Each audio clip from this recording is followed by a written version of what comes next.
The Book of Ruth, Chapter 2. And Naomi had a kinsman of her husband's, a mighty man of wealth of the family of Elimelech, and his name was Boaz. And Ruth the Moabitess said unto Naomi, Let me now go to the field and glean ears of corn after him, in whose sight I shall find grace. And she said unto her, Go, my daughter. And she went and came and gleaned in the field after the reapers, and her hap was to light on a part of the field belonging unto Boaz, who was of the kindred of Elimelech. And behold, Boaz came from Bethlehem, and said unto the reapers, The Lord be with you. And they answered him, The Lord bless thee. Then said Boaz unto his servant that was set over the reapers, Whose damsel is this? And the servant that was set over the reapers answered and said, It is the Moabitish damsel that came back with Naomi out of the country of Moab. And she said, I pray you, let me glean and gather after the reapers among the sheaves. So she came and hath continued even from the morning until now, that she tarried a little in the house. Then said Boaz unto Ruth, Hearest thou not, my daughter? Go not to glean in another field, neither go from hence, but abide here fast by my maidens. Let thine eyes be on the field that they do reap, and go thou after them. Have I not charged the young men that they shall not touch thee? And when thou art athirst, go unto the vessels and drink of that which the young men have drawn. Then she fell on her face and bowed herself to the ground, and said unto him, Why have I found grace in thine eyes, that thou shouldest take knowledge of me, seeing I am a stranger? And Boaz answered and said unto her, It hath fully been showed me all that thou hast done unto thy mother-in-law since the death of thine husband, and how thou hast left thy father and thy mother and the land of thy nativity, and art come unto a people which thou knewest not heretofore. The Lord recompense thy work, and a full reward be given thee of the Lord God of Israel, under whose wings thou art come to trust. Then she said, Let me find favor in thy sight, my Lord, for that thou hast comforted me, and for that thou hast spoken friendly unto thine handmaid, though I be not like unto one of thine handmaidens.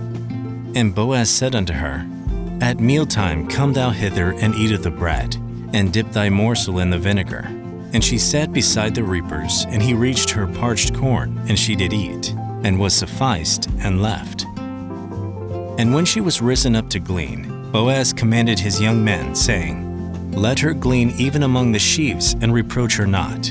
And let fall also some of the handfuls of purpose for her, and leave them, that she may glean them, and rebuke her not.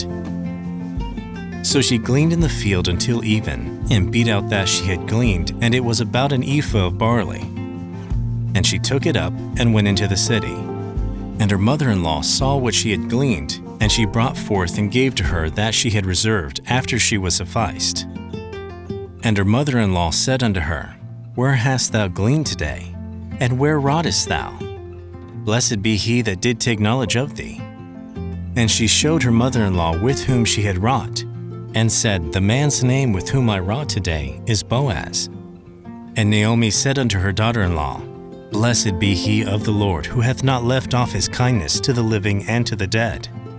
And Naomi said unto her, The man is near of kin unto us, one of our next kinsmen. And Ruth the Moabitess said, He said unto me also, Thou shalt keep fast by my young men until they have ended all my harvest.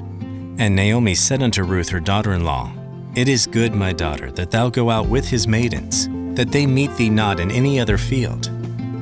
So she kept fast by the maidens of Boaz to glean unto the end of barley harvest and of wheat harvest, and dwelt with her mother-in-law. Now let's take a look at some interesting points about this chapter. Even though there had been a famine in the land of Bethlehem, which caused Elimelech to head for Moab, Boaz remained in Bethlehem and had food aplenty. Also, notice how Ruth, who was in a land that was foreign to her, was able to step out on faith and trust that her needs would be supplied. Why did Boaz show such favor towards Ruth? Was it because she was more beautiful than the other maidens? Or was it because of what she had given up to come and be with the Lord's people? Why did Naomi rejoice when she heard who it was that bestowed such kindness on them? Could it have something to do with Boaz being a relative and not treating them reproachfully for leaving? Let's move on to chapter 3.